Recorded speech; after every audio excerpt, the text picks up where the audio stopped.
Yes, Attorney. Hindi po talaga kami titigil hanggat we get to the bottom of how Guo Huaping and her party ay nakaalis dito sa Pilipinas. So, pwede niyo po bang ibahagi sa komite namin yung progress ng investigasyon ninyo sa bagay na ito? Magandang umaga po, Madam Chairperson and Honorable Senators.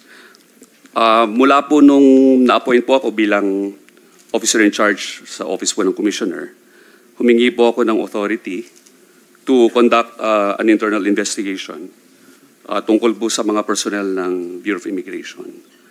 Ang una po namin ginawa ay nagkumuha po kami ng listahan ng mga immigration personnel na naka-duty po sa different airports from July 1 to 18 of 2024. At hindi lang po sa airport, yung pong sa mga border crossing stations po namin para po ma-establish namin kung ang paraan ng pag-alis ni Ms. Alice Guo ay through dagat po, through the sea, or via airplane.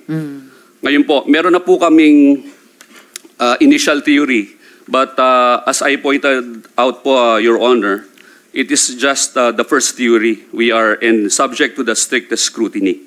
Ang teorya po na yun na napresenta po namin kahapon, Madam Chairperson, sa inyo informally at na ipresenta po rin namin kay Senator Gatchalian informally rin po kahapon, ay umalis po siya via sea. Yun po ang unang theory. Ang unang pinagbasihan namin ay kung ano po ang nilalaman ng pasaporte ni Alice Guo at ni Sheila Guo. Dalawang bagay po yun. Unang-una po, meron pong stamp dated July 18, 2024 na pumasok via Kuala Lumpur. Ang pangalawa po, meron pong stamp na nagsasabing pumasok din po siya through Sabah on July 19. Now, based on the first theory po na nabanggit ko po na subject to the strictest scrutiny, ang pasok po niya, ang alis po niya ay via sea, using also yung mga testimonya po nila Alice and Sheila Guo, at pumasok po via Sabah.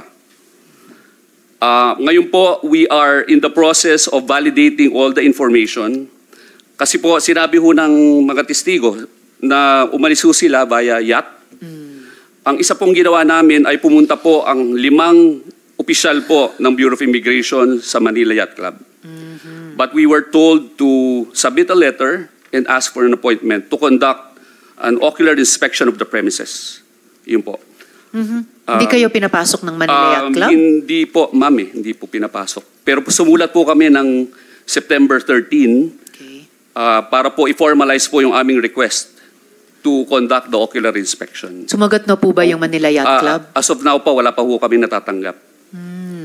Wala pa po natatanggap regarding that po. And kayo po ay isang government bureau at may active investigation going on sa mga usaping ito. That's correct po, Your Honor. I hope makatanggap kayo hanggat maaga ng sagot mula sa Manila Yacht Club. Yes po, Your Honor. We will reiterate also and repeat our request to the Manila Yacht Club for us to be allowed to conduct the ocular inspection and bring more information to be given and turned over to this honorable committee, Your Honor.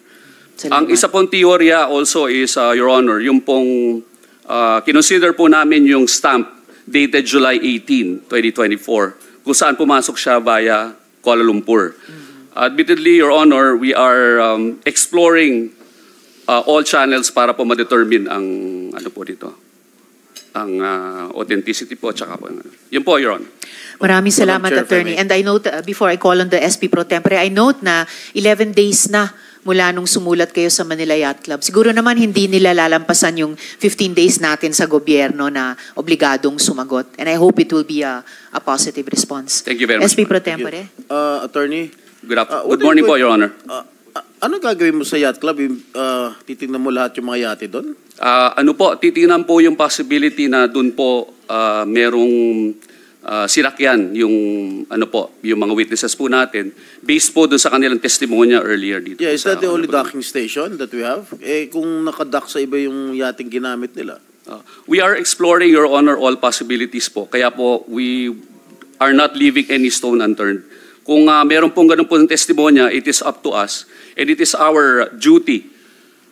We have to undertake the investigation po ng lahat na possible leads, Your Honor. All right. Salamat, SP Pro Tempore. Attorney, kinonsider nyo rin po ba yung humalig sa Quezon bilang possible jump-off point?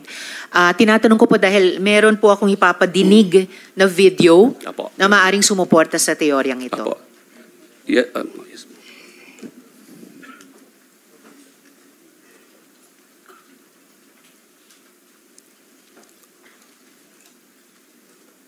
Magandang araw po sa lahat. Ako pala si